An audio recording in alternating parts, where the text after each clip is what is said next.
Let me introduce our keynote speaker for today. He's Shakeel Tufail.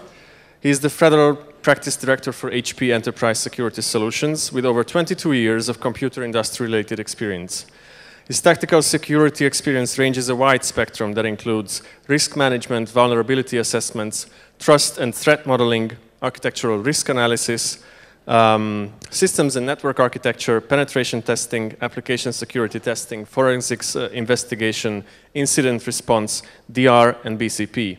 So you can see he's a real security ninja. He has actually more than 20 security certificates. In today's talk, he's going to talk about why security modeling, software threat modeling is important, and then he's going to go into some specific technological details. He'll focus on best practices and a hands-on approach that provides a better understanding of how to conduct threat modeling in organizations.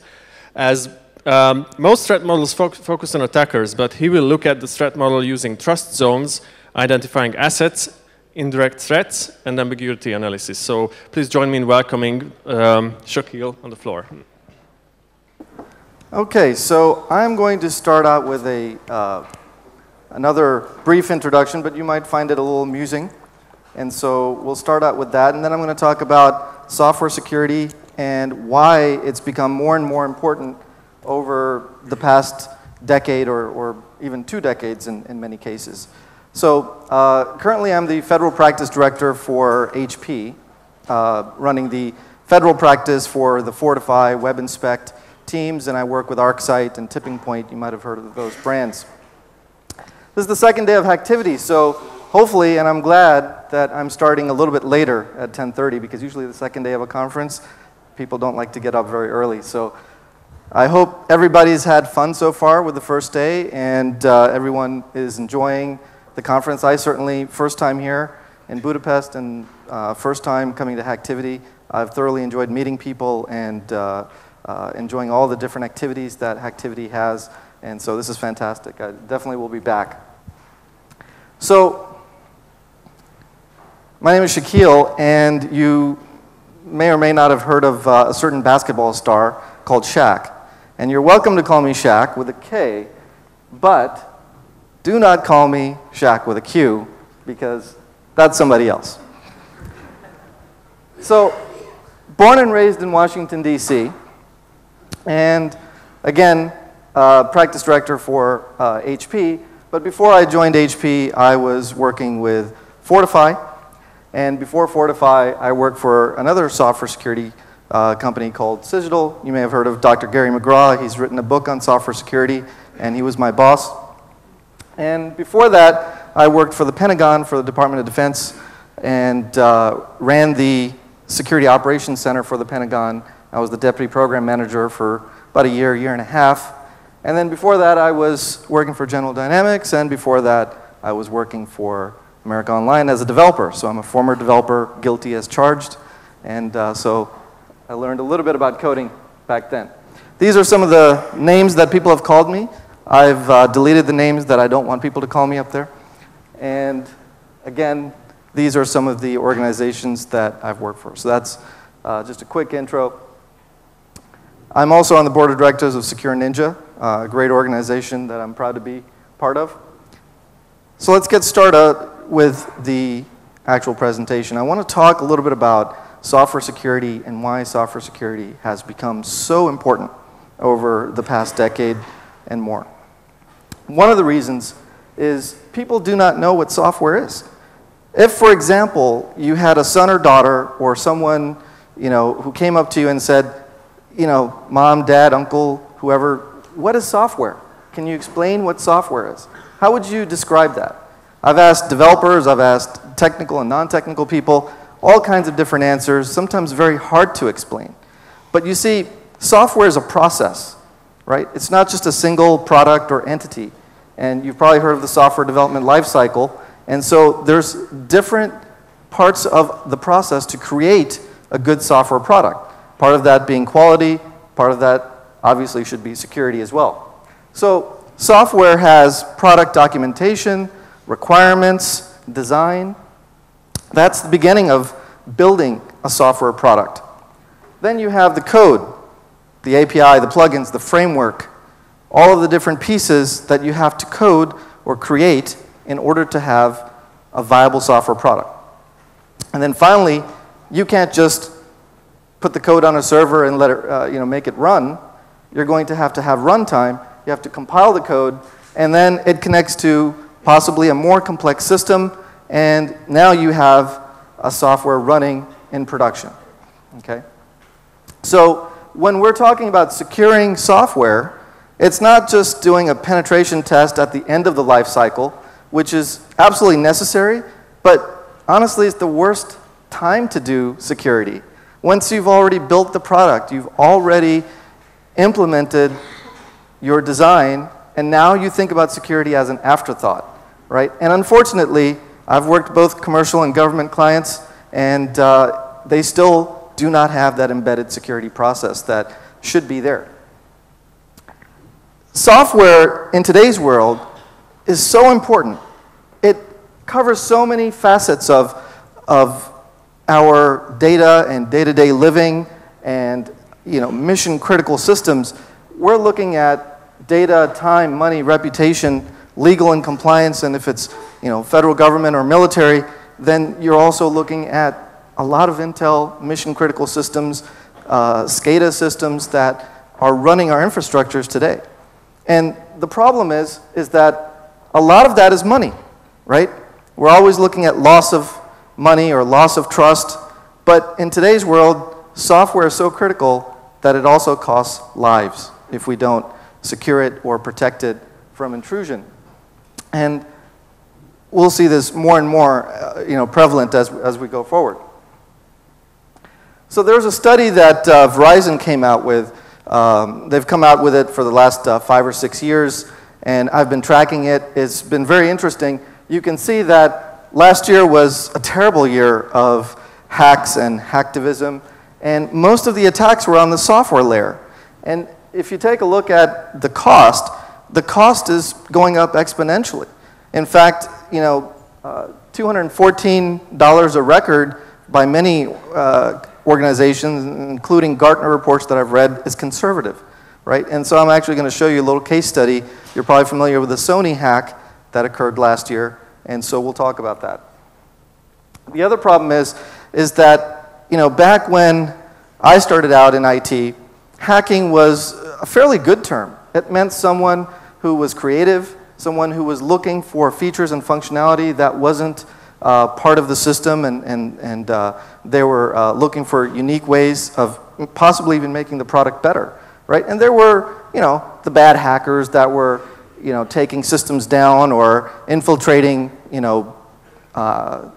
government and corporate IP, and that's obviously malicious, but those were single entities, usually someone who wanted to prove themselves, or very rarely did you see an organized attack. But in today's climate, you can see that 92% of the external agents that were attacking our systems in the past few years have been through organized crime. So you've heard of Anonymous and LulzSec and many other organizations out there, and these are loosely organized in many cases. Sometimes they're very organized. If it's another state or country, it's a very organized methodology of hacking or attack or exploitation. And 17% were implicated insiders, of which, surprisingly, 11% were executives, but 70% of them were non-technical. So attacks today, like a lot of people say, well, you've got to be a coder, programmer, you have to be someone with a lot of technical expertise, but you don't. Today, whether it's scripts and tools that you get off the internet, or just having more knowledge than we did a decade ago, 10, 15, 20 years ago, children were not taught information technology in schools. Today, you start in the elementary level, in the high school level, you start looking at and learning about IT systems. So right off the bat, the next generation is smarter and more in tune with today's technology. The other problem is 96% of these breaches, 96%, were completely avoidable.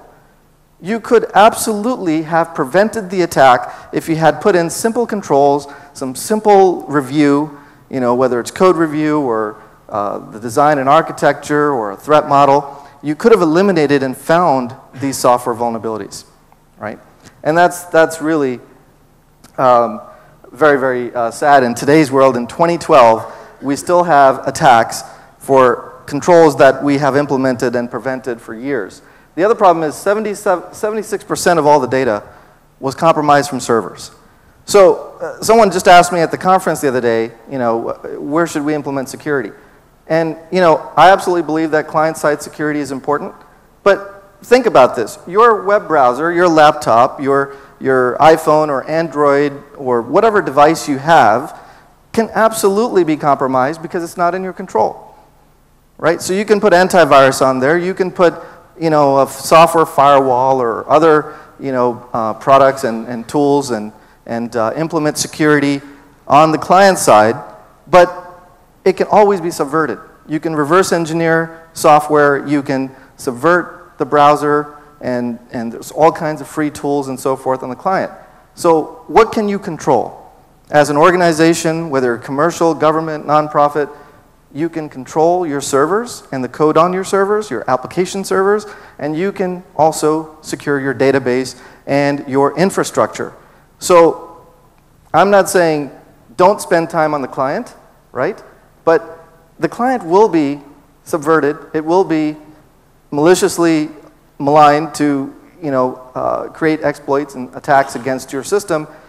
We should be focusing on our software, on our infrastructure, on our architecture and system and how it communicates with these clients, right? People have this big thing now. Every year there's something new, right? A couple of years ago it was APT, then it was mobile devices, and then it's cloud and so forth. These things are just renamed things. It's probably controversial that I'm saying this, but they've been around forever. The main basics of security is still the same, right? So what are some software security vulnerabilities, right? SQL injection, command injection, cross-site scripting. These are from any top 10 software security list. These come from OWASP top 10 and the CWE SANS top 25 most dangerous software errors, right? These are, software vulnerabilities that in most cases can be avoided, yet they still are on the top 10. In fact, I'm shocked, and I'll talk a little bit about SQL injection. SQL has been around for at least 2 decades, and SQL injection is completely avoidable. Completely avoidable, right? And you probably can't read that way in the back, but here's a tweet by Lulsec. It says, why would we need to waste time with more complex hacks when sites like Sony and InfraGard get owned via simple hacks? You're dumb. So they're almost taunting us, saying that, we don't have to do complex attacks. We don't have to create advanced APT type attacks. Simple SQL injection will get us into your system, right? So whatever organization you work with, whether you're independent or with an organization, please tell them, just eliminate SQL injection and I'll be happy. If we just eliminate SQL injection, I think we can solve a lot of this problem. And here's an example of SQL injection, and you've probably seen the standard 1 = 1. There's absolutely more advanced attacks. But look at this list. Heartland Payment Systems, you know about that attack? 130 million credit cards stolen. 130 million credit cards stolen by a SQL injection. Sony, Lisa Moon, PBS, MySQL, the list goes on. Even the US Senate was compromised by a SQL injection attack, right? Absolutely unnecessary. What can a SQL injection do? Here's a list. It's devastating. Schema discovery, you can do data extraction, you can do brute forcing, and you can guess usernames, etc. In fact, some commands, like on SQL Server, XP_command shell, you know what that does? Gives you root level access to the server. On Oracle, you can use command_exec, right? Now these should be turned off, right? A lot of people say, oh, well, the patch actually doesn't allow XP_command shell. But then my team goes out, does an audit, and XP_command shell is working, right? And then we tell them, do not give root level privilege to the application to the database. And they said, but why? We trust the database. And I said, well, how about if somebody has done, you heard of a stored cross-site scripting attack? This is where you put in a scripting attack in a form or some type of client that posts to the server, and now it's stored in the table. And when that form is brought up by whoever, especially somebody with privilege, that script will run. And it will attack your application from the inside, right? So it's a new paradigm, because now I tell developers, you can't trust your database. I said, I can't trust my own database? I created the database. I said, but do you filter the input going into your database? Do you know what's stored in your database? How about if your database attacks your application because somebody stored a script there, because they filled out a registration form or some type of client-side attack that posted something that the server did not validate, right? So it's a new way of thinking. And this is how you protect against SQL injection. You have input sanitation, parameterized queries, right? In Java, you can create prepared statements, and you can use object relational mapping libraries. You've probably heard of Hibernate and Ibatis, right? These are already out there. They've been out there for years. And if you implement these controls, you can prevent SQL injection. It's solved. We don't have to try to fix it. We already know how to fix it. But yet, we still get attacked with SQL injection. Let's talk about the Sony hack. Hopefully nobody's from Sony here. They're probably going to hate me. But it's in the news. It's in the web. You've probably heard about it. If you play Sony PlayStation, you were probably affected by it. It was a little bit of SQL injection, but a lot of pain from that injection. So here's how it happened. First of all, Sony was not aware of how their software interacted with all their different commercial entities. You have Sony PlayStation Network, you have Sony Music Online, you have Sony Movies, Sony Online Pictures, you have all kinds of different Sony websites for different countries, and they're all connected. So the attackers found a little-known web application server. It wasn't the front door, right? What does a good thief do? A good thief doesn't walk through the front door, doesn't break your window and crawl in.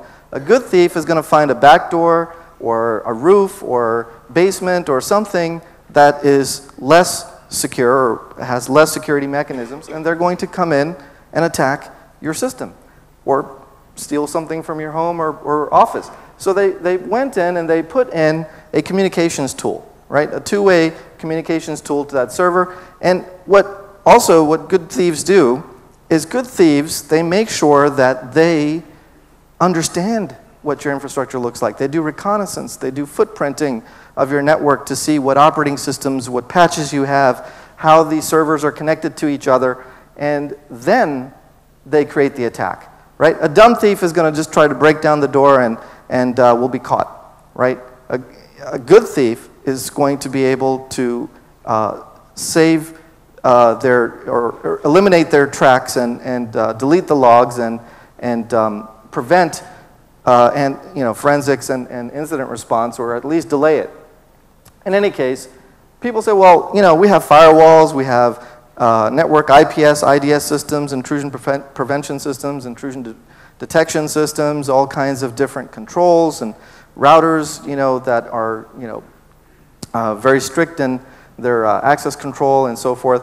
But Sony had a web application firewall, yet the attacker still got in past that web application firewall, because it's only as good as the rules that you have set, right? And everybody knows the default rules are good, but attackers that are smart are not going to use traditional attacks. They're going to find ways to get around those rules. And so once they got in and set up their beachhead, and now they're looking at the different parts of the network, then what they did was they started to create privileged accounts. And so these were, privilege escalation, where they had a standard user and they upgraded it to a root or admin privilege. And they got root privileges on multiple servers, which allowed them to get to the transaction server, which was connected to 77 million records in the Sony PlayStation Network database, right? Names, addresses, credit card numbers, all kinds of PII. You know what PII is? Personally identifiable information, okay? And then, from there, they wanted to download these records, but they knew that if they started to download these records, then someone is going to wake up and say, what's going on? So, in this case, organized crime. they got Anonymous to do a denial of service, a DDoS, against the Sony PlayStation Network. And basically, the website was being attacked at, billions of packets a second. And so all the network folks, all the security folks are focused on that DDoS, right? It's not something new. It's a diversionary tactic, right? Look over there while I do something over here. And so basically, at that point, they started to download all the records while the DDoS was occurring, okay? Now, Sony at this point still did not know, and this is not just Sony. This is many organizations that are like this. At this point, they still did not know that they had been breached, that there was an attack going on. They just knew about the DDoS, and they were looking at that. Now, if you're a good thief, again, what do? You cover your tracks. You make sure that you are not caught, right? You don't want to be caught if you're doing something bad, right? So what is the first thing that anybody does when there's an attack or some type of troubleshooting or problem in the network or in the software? You look at the logs, right? You debug the logs. You look at the different control lists that you have on the firewalls to see, which IPs, which ports, who came in at what time, what they did, and how long they were there. So these attackers knew that they had to delete all these logs. So when you have a log in memory, sometimes you are not able to delete that because it's an active state. So what do you have to do? You have to either close the logs or close the application, or you have to reboot the server and then delete the logs before the application starts.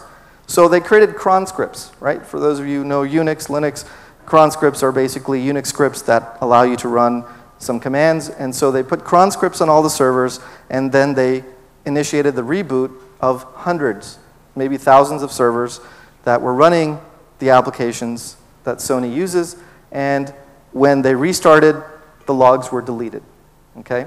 Now, at this point, finally, someone gets a call. I think it was 4 p.m. back in April of last year. And they said, hey, all the servers are rebooting. I think we have some electrical problem or something's happening. What's happening? And then they started looking at it, and they started looking at the logs, and they were able to find some information, and they finally found they had a breach. At first, I can go into a lot of details because I looked at the entire case study of Sony. They denied it, saying, oh, well, there might have been something, but nobody's data was stolen. We don't have any evidence. It took them weeks before they admitted the attack.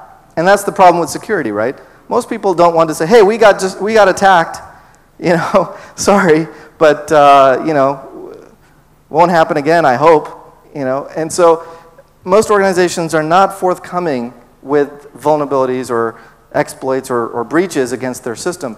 And Sony was very reluctant for obvious reasons in the beginning. Here's the problem.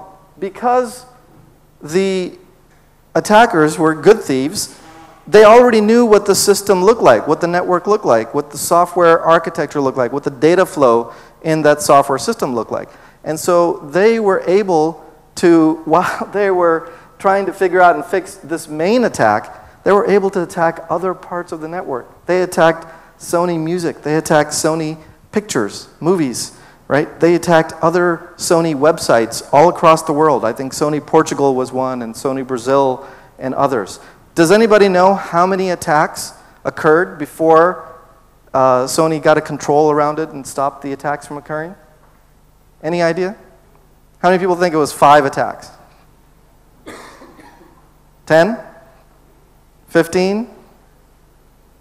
21 attacks. 21 breaches before Sony said, we give up, please, stop, right? And so 24.6 million records were stolen from another database. In the reaction, they didn't know what was going on. They shut down the PlayStation Network. Now imagine, any company shutting down their website or their infrastructure for even 1 hour, 1 day. They shut it down for 1 month. You couldn't connect to the PlayStation Network while they were doing the investigation because they had no idea what happened, how big it was, and they had to make sure they got it under control, right? So millions of dollars lost every day, and people probably switching to other companies, I wasn't able to, well, I don't play PlayStation that much, but sometimes, but my kids, let's say, were playing PlayStation. And so they couldn't play, so they were playing Xbox and Nintendo and other games. All that was lost. Now, here's the really bad part of it. 20 plus, actually this should be updated, 21 breach incidents, 177 million credit cards stolen, 171 million spent last year on investigation. Their stock has dropped 33%.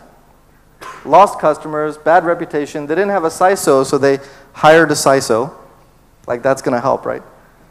The total impact to Sony, $24 billion is what Gartner and Forrester and other companies that are researching this are looking at. $24 billion, right? Now, let me ask you a question. Well, let me talk very quickly on how the impact could have been minimized. Weak or default passwords on their system. I mean, that is a no-brainer. Anybody who has that deserves to be, well, I'm not going to say deserves to be hacked, but will be hacked, right? Poorly configured databases, right?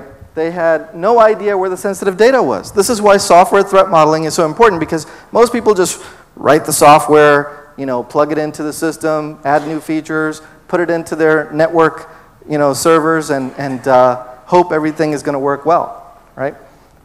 They also had no controls around the sensitive data. Local database logging was easily compromised and erased because they ran cron jobs and deleted all the logs. And then the blocking at the database was the last line of defense, right? When it should have been at the application server, at the code level, okay?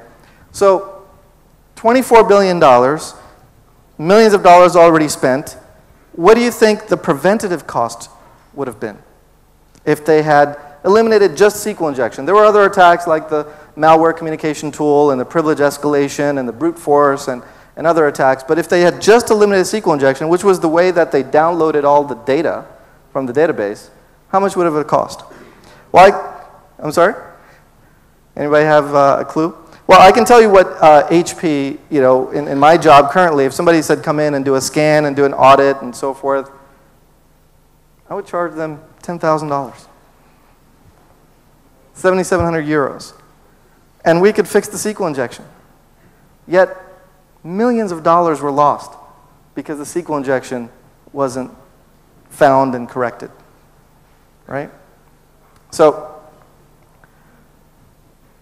I want to talk a little bit about the lessons learned from not only the Sony attack. I could do the same case study on TJ Maxx, right? That was a SQL injection.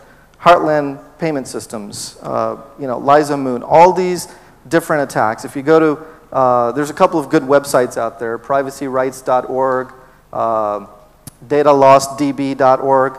You know, these are kind of independent nonprofit organizations, and they track breaches. You know, and you see SQL injection all over the place. You know, cross-site scripting and buffer overflows and privilege escalation everywhere. Okay, but why has this become so much more important? I was just thinking about this because I travel and fly all the time, and you know, I usually fly on United Airlines.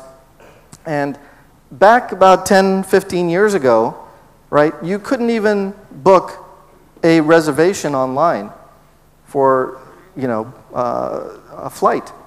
Now, honestly speaking, if you call United Airlines, at least in the US, and you say, can you help me book a reservation? They say, well, we recommend that you do it online. And I said, well, can't you help me? I can, but I'm going to have to charge you like a $25 fee. I said, really? Where's customer service? They're pushing people to the web. And so think about this. If you go to United Airlines or whatever airline you fly, right, most websites for airlines are pretty advanced. You can book your flight. You can change your reservation. You can change your seats or you know, get the seats that you want. You can cancel flights. You can upgrade your seats. All kinds of different things you can do. You can do flight status, et cetera, et cetera, et cetera. Now imagine, God forbid, it better not happen before I fly out, but if United Airlines website went down, even for 1 hour, how many millions of dollars would that cost them, right? Because they've put all their company's IP and their entire business model is around their website. And that's not just United. Think about any large organization, whether it's commercial or government, the software is running the company, right? Can we go back to the old days? No way, right? you are dependent upon your software and your applications. But the problem was, back when I started, dating myself a little bit, back when I started it was less than 56K modems, probably 14.4K modems, and I was in college before Windows 95 came out, so it was basically DOS and Unix.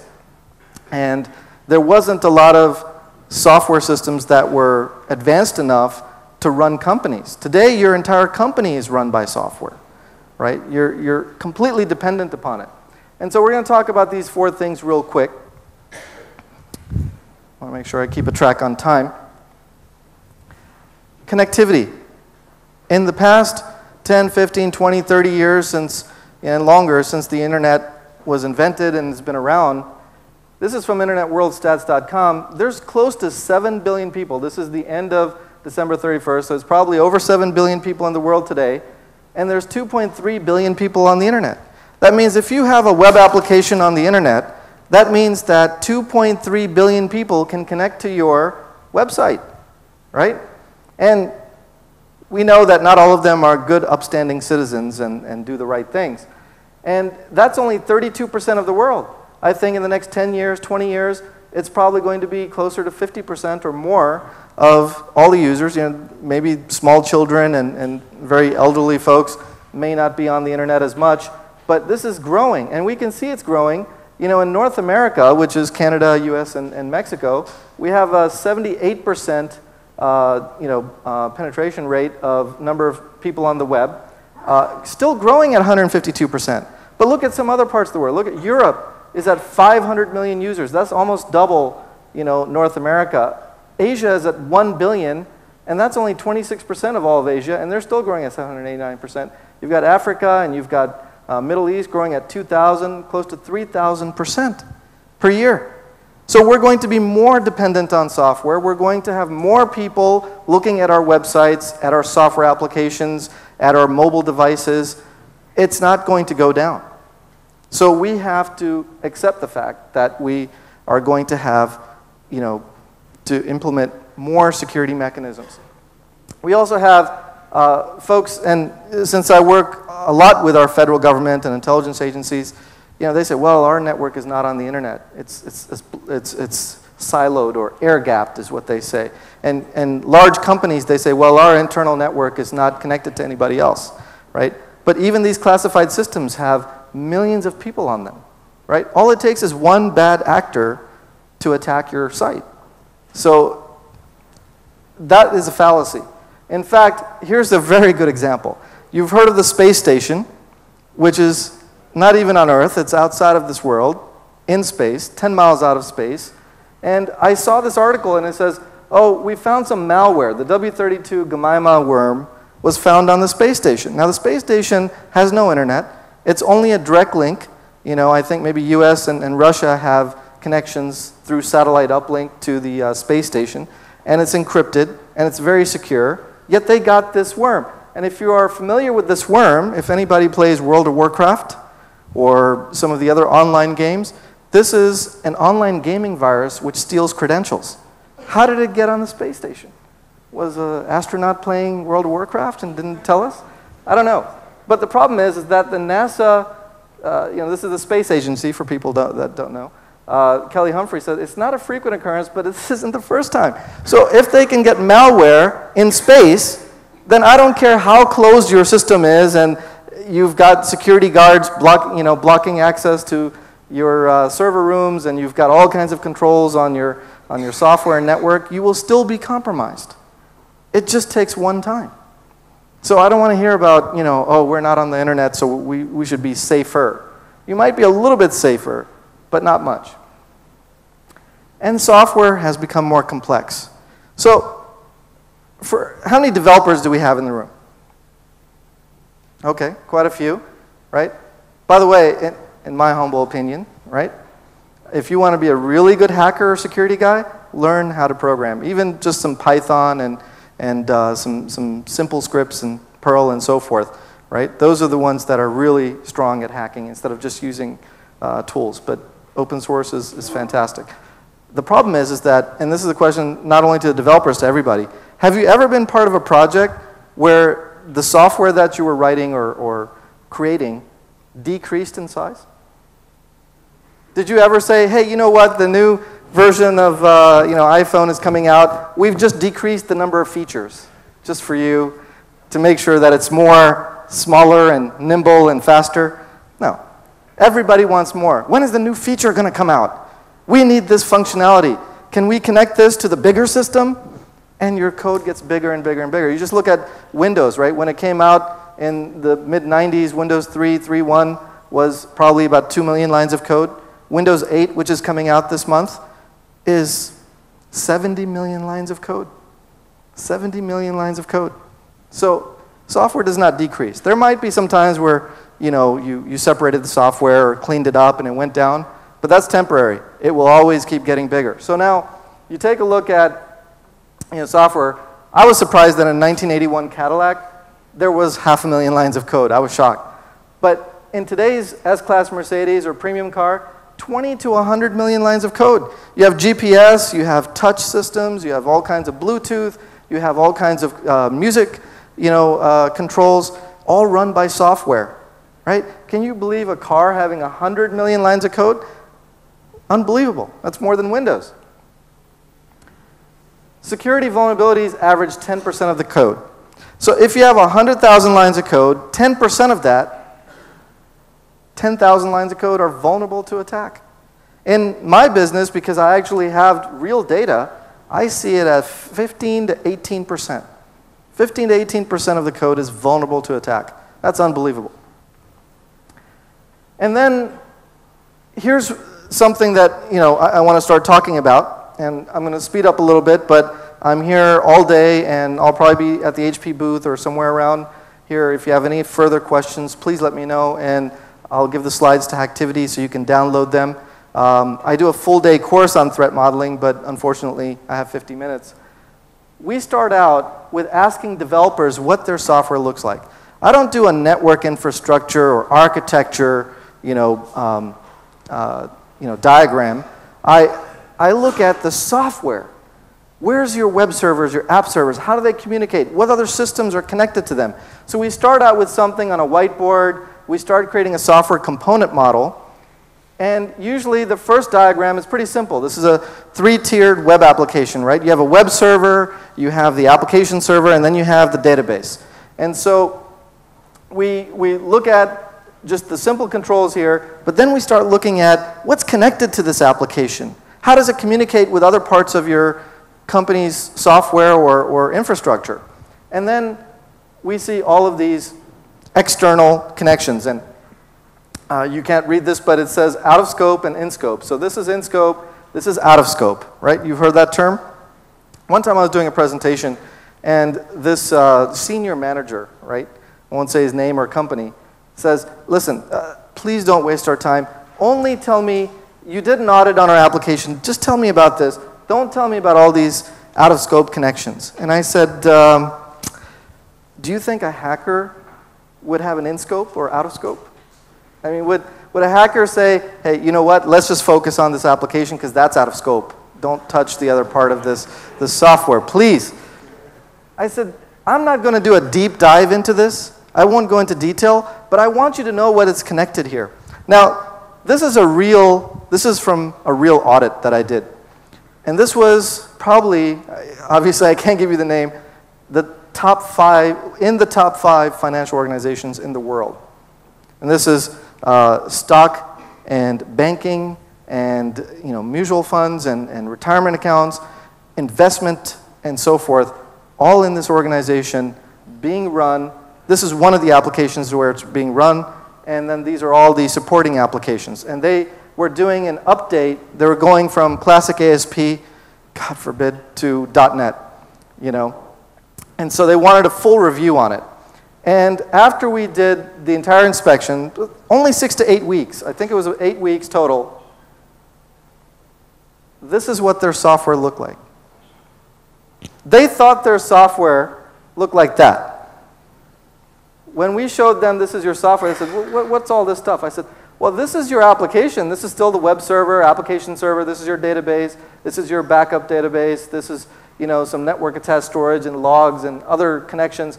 All this stuff in gray is out of scope, but this is connecting to the database with credit cards, with banking information, investment information, personal information, even all kinds of records and background and criminal history, because all investment advisors and stockbrokers in the US have to go through testing and a background check. All of that was in the database. And I said, this is your front door, but these are all the connections that you may or may not control that are connecting to the database. If I was an attacker and I wanted to get this data, I don't care if I come from here, here, here, or here. Right? I'll talk more about this in a second. Then we have extensibility. Third-party utilities, open source software. More and more, back in the old days, you picked a language, C, C++, you created an application, you put it out there, you're good to go. Today, we have the .NET framework, the J2EE frameworks, PHP, other open source utilities, hundreds of languages out there. And when you create an application for .NET or Java, you're creating it on top of a framework that's millions of lines of code. Java has probably 2 or 3 million lines of code as well as .NET. So even if you create a 100-line small hello world application or whatever you create, it's running on top of millions of lines of code. These have vulnerabilities. They're patched all the time. There's a reason why there's a service pack 1 and 2 and 3 and 4, right? They're constantly patched, right? PHP vulnerabilities all over the place, even Java. There was a recent Java exploit that gave you root access, So we have very complex software today. We have all kinds of code, not just our own, other code from other organizations that we depend on that's connected to our software. And so our software is very complex. It's constantly changing, and so the security controls around it has to be part of a process.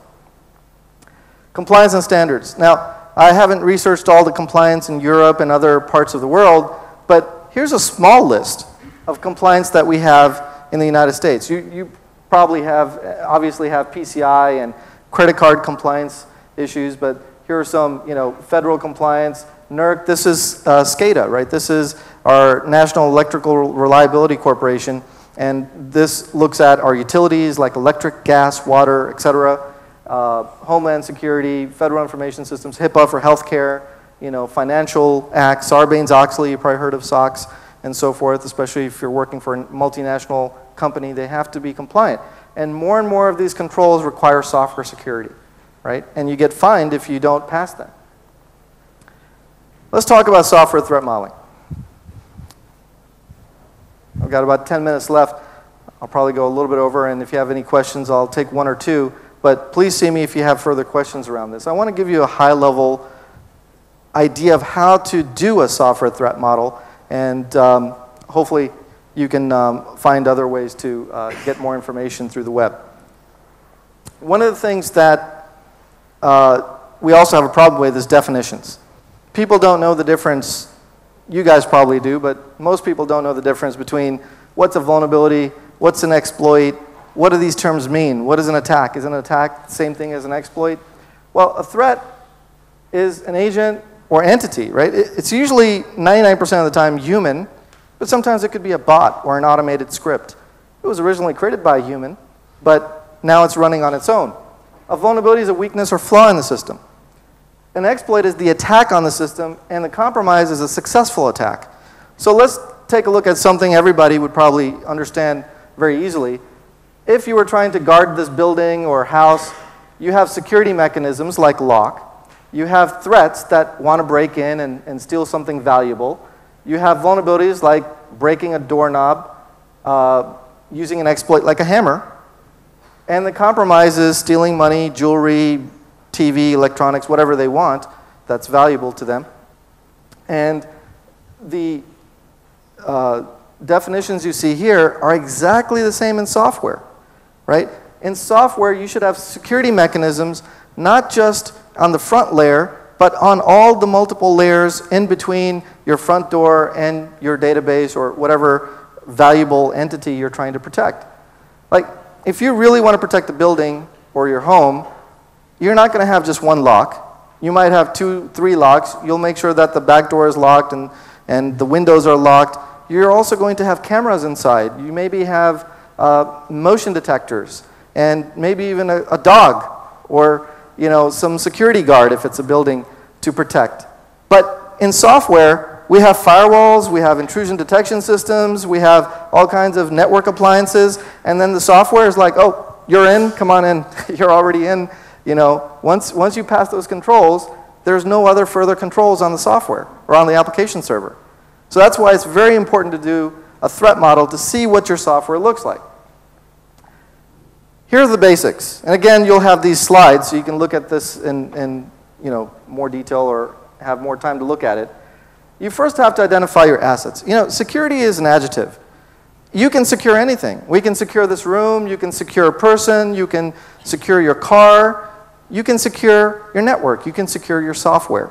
But the first thing you want to define is what are we trying to protect, right? Is there data that we are trying to protect, or is there a mechanism or some type of functional requirement that we're trying to protect? You have to identify what you're going to protect. If you don't know what you're protecting, then how are you going to create security for it? So you have to identify the assets. Then you do a software architecture overview. Component diagrams, like I showed you. Data flow is very interesting because we don't know where our data is. Sony didn't know where their data was. They knew that they had some data on the database, but they didn't know how many databases they had and how they were connected. But more importantly, people don't look at data flow. Once somebody gets in, where is the code sending that person, right? Where's the data in transit? Not just the data at rest. And then you have to decompose the software, creating use cases and abuse cases. You look for areas in this architecture diagram, such as trust boundaries and so forth, and then you decompose it to find weaknesses.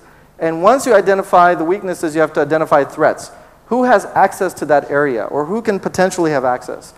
Something that you should definitely look at is Microsoft has a threat modeling component in their SDL, their software development lifecycle, and it's called Stride and Dread, right? It's not perfect, but it's definitely a good start. And so you can start identifying threats. I'll show you a slide in a second about it, and then create a remediation plan, right? The other problem with security is that we scan, test, and then we say, oh, look at all the stuff we found. But then we say, oh, who's going to fix it? Oh, I don't know, I'm just a security guy, I'm not going to fix it. What are you talking about? Tell the developers to fix it, or tell the network guys to, put up more devices, more firewalls, and so forth. So you have to have a remediation plan, because why did you find all the problems, And that's why a lot of people don't want to find the problems, right? They're like, don't tell me, I don't want to know. So software is complex, right? You have to look at it. Remember the first question I asked? Software is documents, requirements. It has source code, all kinds of third-party and open source software embedded with it. And you have runtime. So you have to view the software in design mode, in the actual construction mode for coding, in the runtime. And you have to do security checks in all of these different assessment views. Once you do that, there's 3 ways you do it. Discovery. First is to inspect and analyze. You do interviews with developers, with quality assurance, or program managers, technical managers. You understand what the software looks like, what it really looks like, not what it looked like 5 years ago, but what it looks like today. And then you do an analysis to verify that the security mechanisms still work, or that there are security mechanisms, and then you do substantiation by demonstrating that there is a security problem, right? Once you do that, these are a number of different techniques that I use.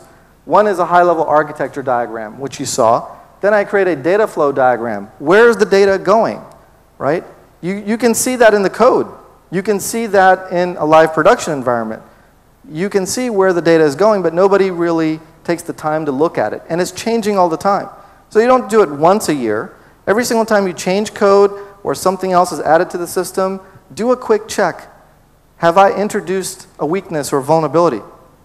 And then you do ambiguity analysis, which is something very unique, which I just found through experience. And here's the quick example. If I have, let's say, an application with 15 developers, if I call, let's say, 5 of their top developers into a room, with their boss or a senior developer, and I say, okay, tell me about your software. Let's draw it out. you know, what does it look like, what are the components, what are the languages, and we start learning about it, right? There might be some folks that will add to the conversation, but usually everybody will look at the senior developer and one person will talk, right? And then if there's a manager in the room, nobody else will talk, the manager will talk, right? So what do? I say I want to interview every developer, every QA, every tech manager, network infrastructure person, whoever it is, individually. And so when I talk to 5 developers, I have them draw the same thing. Do you think every picture is the same? No, not at all. That's ambiguity analysis. So when I talk to a developer, what do you think the authentication mechanism looks like on your software? Well, it looks like this, this, and this. Then I go to the second developer. How does the authentication mechanism work? Well, I think it works this way, but I don't work on that team. I'm working on a different module, right? And that's the problem. As a developer and being a former developer, I was given some requirements, and I was given, you know, work on this, release this. It's a huge application. I don't know the other parts. I'm hoping that they're doing their job and that somebody's looking at security, because it wasn't me. And that when it all connects together, everything will be nice and happy and everything will work. And if I get some bugs, I'll fix my bugs, but if I see a bug that somebody else is working on, that's not my bug. I assign it to the other developer, right? You know what I'm talking about. So the problem is, when I get those 5 developers and I say, well, if 5 people have different ideas of how authentication works, that means that we have a security problem, because nobody knows how the authentication is really working. That's just one example. So that's ambiguity analysis. Find invalid assumptions that people might have. Sequence diagrams, create abuse and misuse cases, and then create attack trees, you know, to find potential exploits, look for areas, and maybe even patches or open vulnerabilities that might be in the system. And then from there, and this is, I already talked about this, interviews, artifacts, look at the diagrams, provide feedback. Now another thing is, a lot of people come in and they want to do an audit, and I'm very different. You know, when people do an audit, they say, okay, don't bother us, don't talk to us, we're security, we're going to do an audit for 2 weeks, or an IVNV, you know, an independent validation and verification, and we'll give you the report, right? But I don't believe in that. When I create a diagram, I'm listening to them, I'm writing it down, I go back and I tell the developers, hey, let's get in a room. Am I correct? Is this what it looks like? Yeah, everything's fine. No, wait, that doesn't connect to this database, it connects to this database, and that connects here. And I say, oh, let me fix that. And I keep talking to them almost daily. By the end, two or three things are very good about that. One, at the end when I do the presentation, everybody already knows what my diagram looks like. So nobody's going to say, nope, you're wrong, you don't know what you're doing, that's a wrong diagram, or that's a wrong, you know, assumption. If I talk to them every day, even though I'm a security guy, one, they become on my side, and we're working together, right? And at the end, everybody agrees with me. That's a nice thing, right? Most times security guy's coming, you know. They don't want to even talk to you. So at the end, they all say, yeah, you're right, you're absolutely, we have to fix these things. It's very nice to have a good meeting at the end of an audit. And then the other thing is, I'm not making a mistake or making a wrong assumption. I mean, that's the biggest part, right? I don't want to do an audit in IVNV, and at the end they said, oh, you just wasted 2 weeks of my time, and you don't even have a report that I agree with, right? So it's very important to provide that feedback. And then attack-oriented analysis.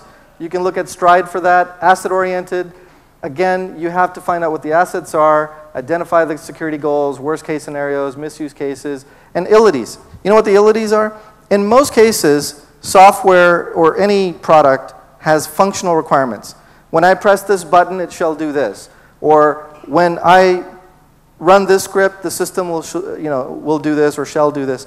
And so when you have functional requirements, they're easy to test and so forth. But then you have, in security, non-functional requirements, such as reliability, scalability, availability, right, dependability. These are non-functional requirements. For instance, will the system run on Windows XP? Will it run on Windows 8? That's a non-functional requirement. Will the system run with a minimum bandwidth of 10 megabits per second? Or do I need 100 megabits per second? That's non-functional. You can call it stress testing as well. And you know, there's other areas that you have to look at that are non-functional, that are security concerns. Because lack of availability is a major security concern as well as a quality concern. And then you have to do defense-oriented analysis. If someone is going to get in and attack you, it's inevitable that people are trying, and they may get in. Once they're in, do you have other security mechanisms that will help lower the attack or prevent the attack altogether? And then finally, substantiation. You take those findings and you prioritize them. Just like quality bugs and defects, not every defect has to be fixed, right? You look at the critical defects, the things that have to be fixed before production. There might be some cosmetic flaws or features you want to add later. And you say, okay, we'll do those in the next release. Honestly, you can do that with security as well, right? There may be things that you have low risk on, or risks that are not very damaging, and you have to make those decisions sometimes. There's a balance between security and usability, and you have time and money and release dates. And so it's not a matter of, hey, I found 1,000 things, you better fix this in 2 weeks, otherwise you're not going to go to production. I don't believe in that, because that's how security gets a bad name. You have to go in and prioritize and understand what your threat model is, and then you make the decisions. Oh, sorry. Recommendations. You create a remediation plan. I don't just say, hey, here's the report, here's a scan, good luck, I'm out of here. You have to tell them, here's how you fix it, right? And if your organization has consultants, or if the company is willing to help you remediate, and you have the budget, help them remediate it. Why wait? Or try to figure it out yourself. The whole point was, let's find the problems, and then let's fix them.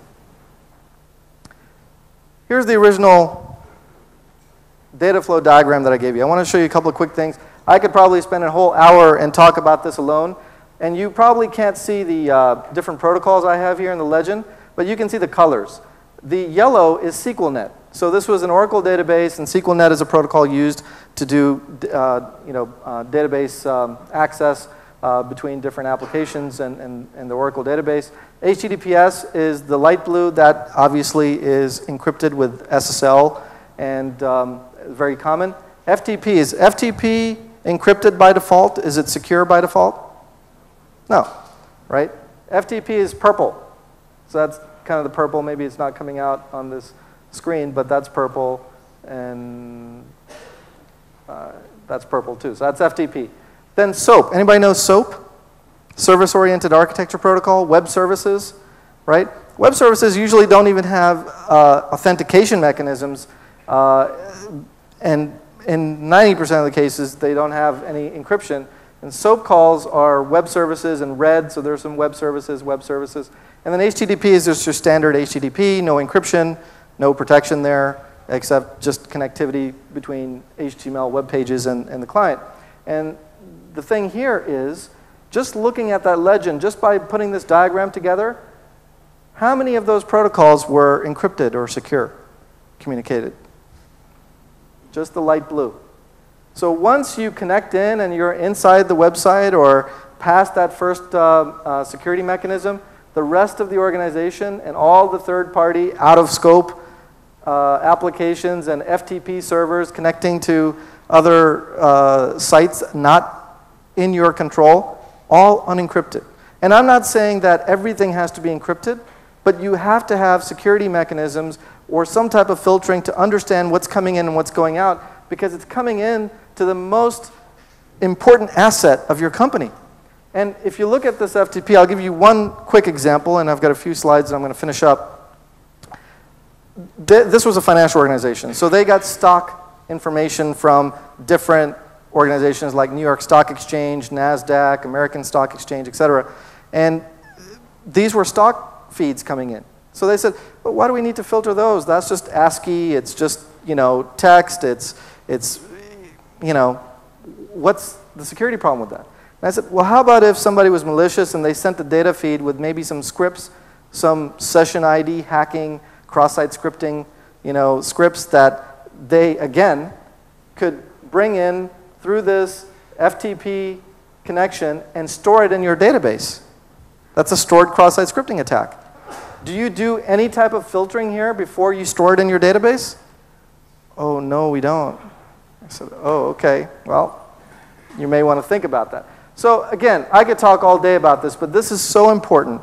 to look at our software from a holistic overview to understand what it looks like. And then you can do threat motivations and trust zones. And so, this is an unauthorized black hat malicious person trying to hack in. This is an authorized user, which could also be malicious, but at least they have credentials to get in. This is, in green, an admin or an employee of the company that has access. This is a third-party person or maybe an employee that doesn't have access to the database or to the application, and they have connectivity and access. So some of the things that we do is we look at what is inside the actual architecture and who has access to those areas. Okay? Here's a couple of things, and again, you'll have the slides. If you want to try this, here's some basic questions. Find an application in your organization, do a high-level architecture diagram, identify the assets, the trust zones, maybe attacker roles, and the threats around that, and document that. Then the next thing is, these are the questions I want you to ask. Which assets are most valuable? Where are the design flaws? Where's data in transit? Where's data at rest? Worst case scenario, and what are some of the recommendations that you would give as a security person or even a non-security person to the organization to fix those things? So, very simple exercise, but I think you'll find it very enlightening. Last thing I want to leave you with is, and I checked, there's an OWASP chapter. How many people know of OWASP? Open Web Application Security Project. Well, your last meeting was in 2009, folks. So someone should go there. It's a voluntary, nonprofit organization. Get together and meet sometimes, whether it's in Budapest or some other city in Hungary or even outside of Hungary if you want. And go to opensam.org. I've been working on this project with a whole team of folks that are much, much smarter than me.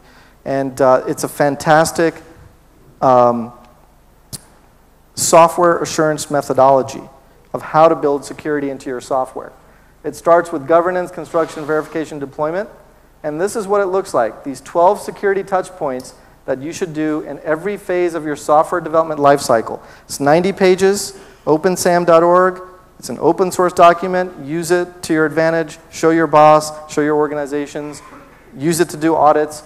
It's very, very good. In the end, it's our job. And it's not just the security guy's job. It's the developers. It's the QA. It's the tech managers. It's all the people associated with the information of your company as well as the creation and the production of that software. Hackers have more time than us. They don't need any money because they steal everything, right?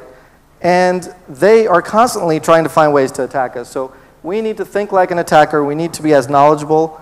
And we have to make sure that we are looking at our software architecture just like hackers are, because they're looking at the entire overview, not just pieces of it, right? So I'm way over my time, but I appreciate your patience, and hopefully this was informative. That's how you can contact me.